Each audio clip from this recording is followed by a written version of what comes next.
Hi there everyone, I'm Alexa. I'm a sports massage therapist and a running coach, and I also have hip dysplasia, so I'm sharing a few little tips and bits of information that might help everyone else on their hip dysplasia journey.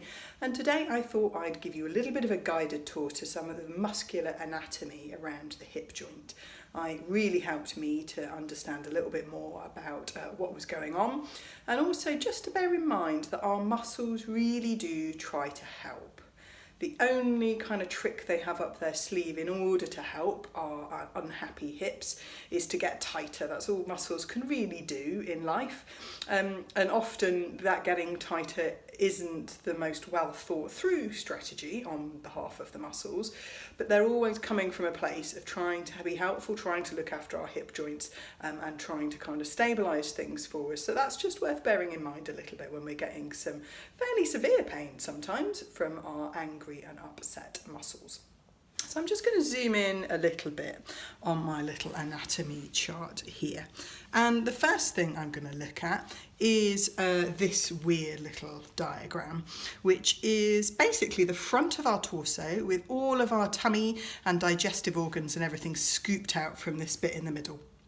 And what this shows is some of our deep hip flexors.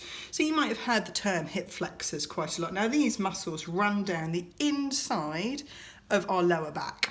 So this is why you have to scoop out all of our innards in order to be able to show where these muscles are. The psoas, the iliacus are these kind of big muscles here. So one of them comes from right on the inside of our lower back, as high up as the bottom of our rib cage. Another one is joined on the inside of the back of our pelvis. And they both kind of run down out through the side of the pelvis here, round and down and attach below our hip joint on the inside of the thigh bone. So these muscles will, if our torso is held steady, they'll lift our legs, and if our legs are held steady, they'll sit us up.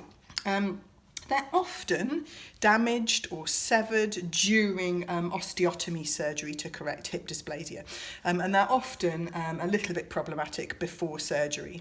To be honest with you, even with people that don't have hip dysplasia, I often see problematic hip flexors because we spend so much of our time these days sat down. So that's just one thing to bear in mind with the old hip flexors and why they get a little bit angry. If we go up to this diagram here, this is the front view of the muscles around our hips. So on this side you could see the top layer of muscles, and on this side a few of them have been kind of cut away so you can see a little bit more of the layer underneath. First of all, you can see how many muscles there are and how complicated the hip joint is. We have so many different ranges of movement: rotation outwards, rotation inwards, forwards, backwards, out to the side, cross to the centre line, rotating inwards and outwards in the socket that the hip joint can do. So it needs loads of different muscles to control all those different ranges of movement. So our quadriceps down the front here, they extend our knees, but they also flex our hips, so they're a hip flexor as well. We also have these smaller muscles here that also act as hip flexors, but they stabilise the knee joint as well. We have these muscles that attach onto our IT bands, this kind of band of white kind of tendon-like material that goes up the side here. Our adductors, which are inside thigh muscles, and these attach on our pubic bone. Pubic bone also gets cut during an osteotomy, so they're potentially muscles that get a little bit angry. They're muscles that have got incredibly tight for me post-op. So you can see the whole range of different muscles around the front here.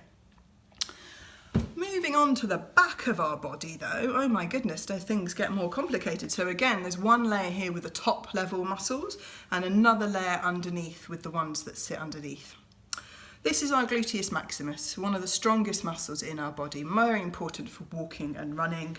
It extends our leg backwards. It attaches to our IT band here. Hamstrings underneath, also kind of moving our leg backwards from the hip socket. But goodness me, look at all of this stuff. All of these glutes. This little attachment here is the bony bit on the outside of your hip. Huge fan of all sorts of different muscles attaching into all sorts of different areas, attaching all the way up our sacrum, along our sacroiliac joint, our SI joint. So you can kind of tell when we've got a little bit of dysfunction potentially in the hips, why you might get so much muscle kind of issues as well. We've got all sorts of muscles around here.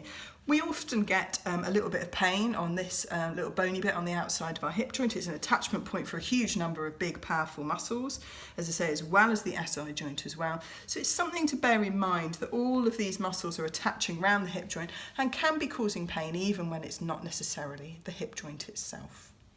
So I hope that's helpful as a little bit of an overview. It's helpful to understand some of the names of the different muscles, what they do, whether they're going to be impacted during your surgery, maybe talk to your physiotherapist or physical therapist, just to get a bit of an understanding about some of the exercises that you're doing, what muscles they're targeting. As with any health condition, and I particularly think for dysplasia, knowledge is power. So I hope that's helpful.